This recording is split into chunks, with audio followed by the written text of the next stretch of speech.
Hello again and welcome back to BF fans. As always, this is your guide for tips, tricks, techniques and strategies and everything that I play and going beyond.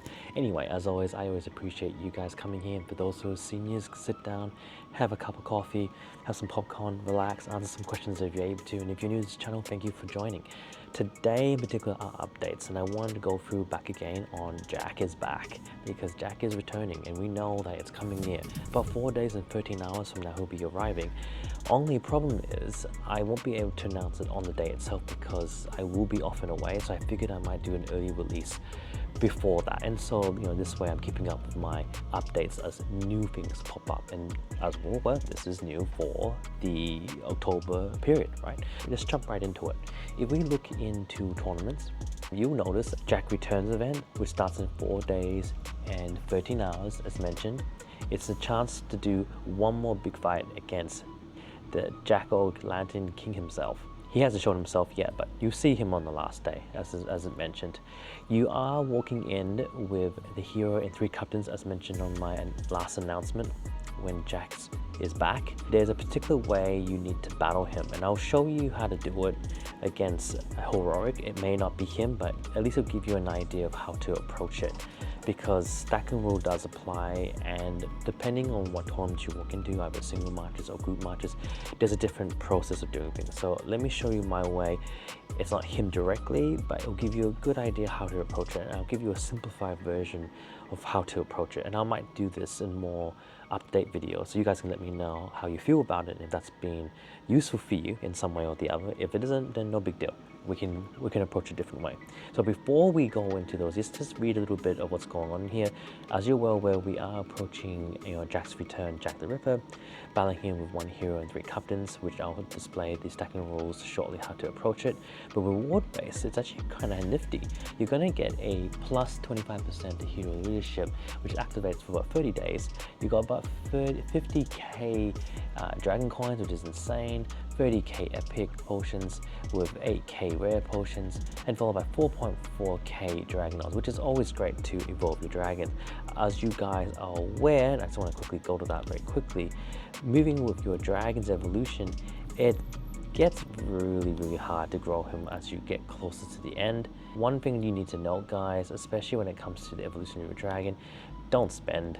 But just know, it gets into the trillions when you have to feed him, and you need tons of orbs just to get to the next step. I'm on my last stage now to raise him, and it's taking me forever just to get him there. But honestly, I'll still be playing this game onwards, so I have the time to put it in. Just don't feel rushed, and I want to make this very clear, guys. Don't feel rushed to get your evolution of your dragon to max out straight away. You're going to be in here for a while. If you really do love this game, then just take your time. Pacing yourself really is important, okay? So that's really important. All right, I want to go back to the main tournament because it isn't happening in the next 4 days and 13 hours. So you have to look very quickly of what other rewards it's going to give us, which is going to be so cool for both yourself and the clan's personal growth, depending where you are. Second place in here, we are looking at a plus 10% hero's leadership, followed by 25k dragon coins, 10k epic tar, 4k rare tar, and a 2.9k dragon orbs for your dragon evolution. While third place, we are looking at plus 10% hero's leadership, 30 days activated, of course, with 20k dragon coins, 7.5 epic tar, 3.6k rare tar, and 2k dragon orbs. It is worth doing your very best to get in the top 3 ranks. In noting that there are other ones going down the list to the top 100, so it's not too late to gain other rewards if you fall into that category, and it's completely possible. Moving on to Jack the Reaper, when we are battling it, unfortunately because he's not here for me to show you directly, I'm going to have to demonstrate differently how to go against him. So we will go up against a heroic, kind of like a view of how that would actually look like in battling him in person. Most importantly, you need to make sure you have your main crew. And I advise you to hit hard, to hit really hard. So use your best fighters. You may have different type of captains and lines, but Cleo is always the #1 girl to have because she upgrades your whole army boost and your army's health. This goes the same for Beowulf, and I like to use with Skady over Ada. So reason very clearly, if you look at Skady's information, her might and authority and leadership is quite strong, but most importantly, her health and guardian strength bonuses are really high. With my current level, I provide a plus 546% increase with both health and strength. Now, if we do this vice versa and we use Ada, right?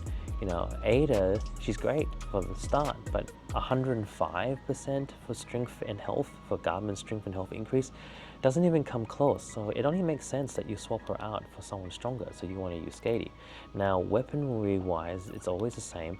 Always walk in with your Ragnarok gear. If you happen to have it, then use your Ragnarok gear. If you don't, the next best thing is probably walking with your seasonal count armor and equipment, because if you do that, what's gonna happen is that you're gonna hit harder, and you find that the gear itself, information wise, it actually has a longer lasting time. It doesn't break compared to normal gear.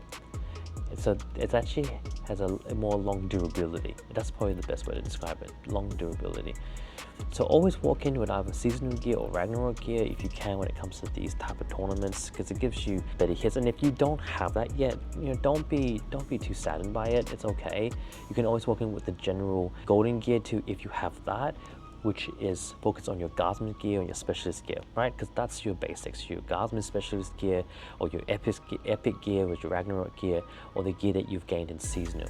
They're like probably the prime examples of equipment that you should have when having your guys equipped ready for each of these matches. Now, because this is just for demonstration wise, I don't want my stuff to break. I'd rather it to last as long as possible, so I tend to walk in barefoot and naked, have nothing in there, but with the correct troops. And my choice of hero is always going to be Thetis, because I think he's absolutely awesome. As I mentioned in previous videos, he's my go-to hero, and I do have other heroes to go to as well, but he's my hero of choice, leadership wise. So for this demonstration, we are going to battle against a heroic, but it's to give you an example of what to do when you fight against Jack the Ripper. It's going to be very similar, and I follow very key stacking rules. And I'm going to simplify it. I'm not going to make it complicated. I'm going to make it as simple as possible so you can follow through and you can understand. So let's deep dive that, right? So first of all, use your watchtower. It's always best. This makes things easier in your life. Go straight to your monsters. You want to go straight to heroics. We'll try to hit a, this is the lowest we're going to get. So 17. I don't want to lose too many troops on this. Just pretend he's Jack. You're going to lose everyone. Everyone's going to die. Of course, when you pick it, you're still going to die unless you have a small little crew hitting it at 3 stacks. Then you're going to do a lot better. Just explain that very quickly, because this rule still apply when you battle against Jack the Ripper. You will notice here that right now this heroic is at max. When people talk about stacks, they're talking about the stacks of units in those particular monster rank, tournament or monster you're battling against. With each rack and each stack that you go through here, you got your archers, you got your monsters, you got your whatever the listing may be, it does make a difference. So what they mean by 3 stacks is that when it's, you know, to a point where they manage to knock out, when they manage to hit all the other stacks down to 3 stacks left, that's the most prime stage where he's able to die, literally able to die when it comes to players that are tier 8 and tier 9. So this doesn't apply for those who are tier 7 and under. Tier 7 can pull it off too, but you really got to have really strong clan management and quite a large group in order to take down the epic if you're going to go at tier 7. It's better at tier 8 and tier 9. They're your stronger players. They can do it better, but not by themselves. They need a small team, usually a group of 5 or more, even more so when you're in an older kingdom, but that's kind of the basic golden rule when you're hitting with stacks, okay guys? And it's gonna be the same thing again when this tournament pops up. Guidance wise, we're gonna go for level 17. The idea, what I apply, always bring your dragon in there, and you want to make sure that the rule of thumb is that you walk in with also a kind of a 3 stack rule of yourself. But what I mean from this is to keep it as simple as possible. Your 3 best stacks. So what does that mean? Your 3 best stacks of your guards, your monsters, your specialists, and essentially your mercenaries, all your mercenaries, walking in there. And if you don't want to sacrifice anything, particular ones, then don't use every single one. I don't tend to send through my catapults because I like my catapults for mercs, and as you will, where as you go in marching, the more you lose out. So for this demonstration, we're going to treat this heroic as Jack the Ripper.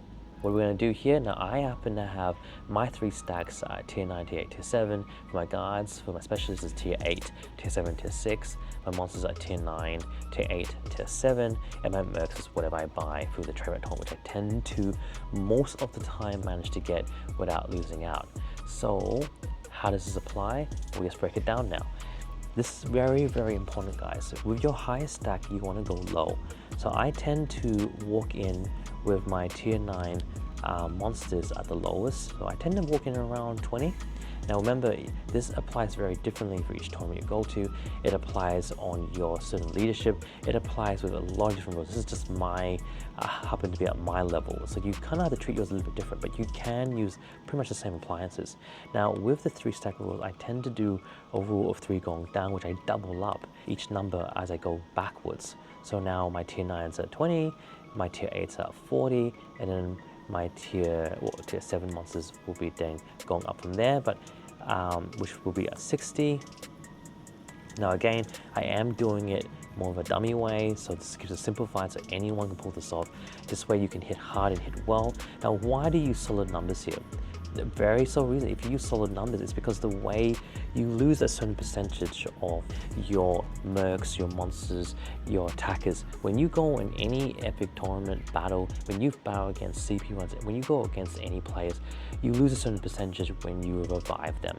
So this way, by keeping whole numbers, you actually end up losing less. If you go with even numbers, you find that your numbers will fluctuate in what your losses are. So this is why when you go into your stacking, it needs to be very fixed numbers. So it lessens the amount of troops that are lost as a whole, and that's kind of what you want to come out with, right? So just quickly go down here. Now we're going to go backwards to tier 6. So I'm going to go about 100 of them because that's my last tier. So this is why your lowest tier needs to be at the highest amount, and they're most likely going to be hit first. They'll die first, and you're going backwards. So I have tier 6, tier 7, tier 8, and tier 9 monsters, and that's deliberate. So that's fine. 4 stacks is okay too, but 3 is preferable. Going down from here, you know, we got a tier 9. Guys, so I'm gonna walk in about 200 of these. Tier 8, we're gonna go about 500. We're walking about 500. Tier 7, we're gonna go about 1,000. And you can see we're going down as we pop down. Never ever ever walking with catapults. It's not made for main tournaments like that. It's only used when you're CP running, and even when we are, some units are, you know, great against fortification. So you can really think about how you're going to approach it. So mounted units, we're probably going to go in here about 2,000 here. Tier 8, we're going to hit about 5,000. Moving down here, you know, we've got RV units. We're going to probably hit about, yeah, again, 5,000 works out really well. 2,000. So you see in my tier 9s and my tier 8s, I'm kind of breaking it down where it's deemed most necessary. Tier 7, we're gonna raise it up to 10,000 because you want to double it up and go high with your lowest amount. So you just finish off the rest of this very easily. Tier 6, we're going to double that up even further. Oops. So you can now see the numbers are starting to fluctuate because I've got too high of certain units.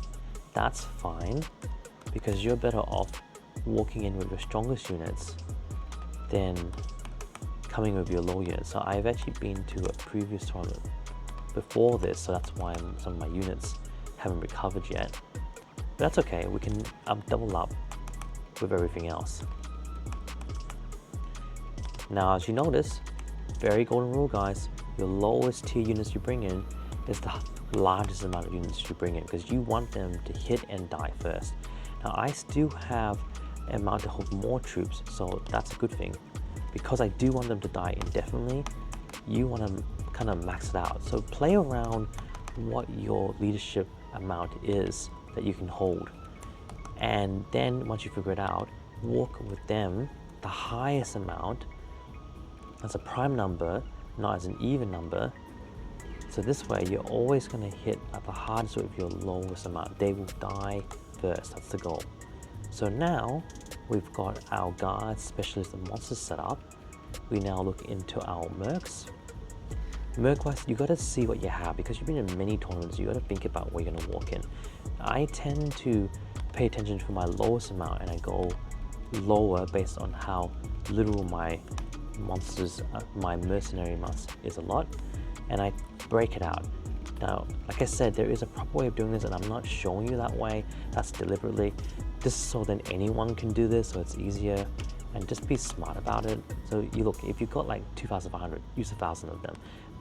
3,000 something, use 1,000 of them. You just break down what you have, be reasonable what you've got, so then that way you still have more troops by the end of the tournament and you can go multiple times. And that's what you want to do, right? You want to go more than one time here. Whatever you do, you don't want to walk in. You should not be walking with your spies, but with mercenaries it's very different, so it's okay. Just make sure there's always plenty to use, ready for every tournament leading up to the Tin Man, because those in the Ancient Summoning event, which is Tin Man and SpongeBob, trying to save it. Now, I never send my catapults because I want to spare them so that I can do my rounds against Citadels, which is extremely important. Now that I've organized my mercs, my guards, my monsters, my specialists in this format, you're going to find that my lowest tier units are going to die first and it's going to go up and I'm going to hit hard and many times. So you start this and you pretend he is Jack the Ripper. So you speed up, get this pace going. Oops, a daisy, wrong one. 18-minute speed. Of course, we're going to use our March speed boost up. You can only use this 5 times, it's very normal. I'll get there in about 33 seconds. So this is really important. Stacking is key and vital in this role, and this is how I would go up against Jack the Ripper, very similar to how I'm doing this right now. The scoring will be a little bit different because you have to remember each monster you go up against, each epic tournament you go up against, and each person you go up against will use a variety of different base units. Archers, you've got your forward attackers, you've got your mount units, you've got your melee units. These all count. So just take a look of how that report went, right? So if you go to your journal, we'll go to the squad. We won this fight, which is expected. We did really well. What did we lose here as a whole? We destroyed them. We've got our clan chess, 7.64 million valor with 12.2 million experience points. And what we see here, we only lost a few troops. See, like tier 6, because we sent the most in, they're the ones that came in and died first, while all our other units were spared. Why, you might ask? Because you walked in with your strongest lowest tier, but the highest number, because they're going after health. When you're attacking the enemy, they target the health of your units. That's what they do. So if you show the details, what you're going to see here is that in my battle information, you see how my tier 6 units are hitting first? Because they were the ones that I marched in with the highest amount of health. Then it goes tier 7, and then it's going to slowly go into tier 8, and then it's going to slowly go into tier 9. And see now tier 9 is showing up, and then my monsters and so forth. That's performing properly, guys. Now we did a total of 35 hits, which is more than enough to take down this particular heroic, but of course going against Jack the Ripper, you're going to have heavier losses, which is normal, and losing and dying is just the base of this game. It's reviving and going back and sacrificing and slaughtering your units and going back again, hitting hard and going back, and that story and cycle repeats over and over again. But follow this 3 stack rules, this stack of perfection. You're going to find it's going to work out very well for you. Yes, again, for those who are senior, if you're going to put a comment down below, I know there's a better way of doing it, but that's not about that. It's to simplify this so anyone can do it. That's the most important thing. It's not about being senior, it's not about being, I don't really care what class or what level you're currently at. It's to teach and educate those to know that there is a better way of doing it without needing to making it too complicated. And I'll do more of these demonstrations against other tournaments as well, so you get a hang of it too, guys. So hopefully that's been handy for you. As always, this has been a little bit longer than I usually want it to be. Leave a like, subscribe, put a comment down below. That always helps me out. TBF forever, guys. I'll see you guys again in the next episode. Bye now, guys.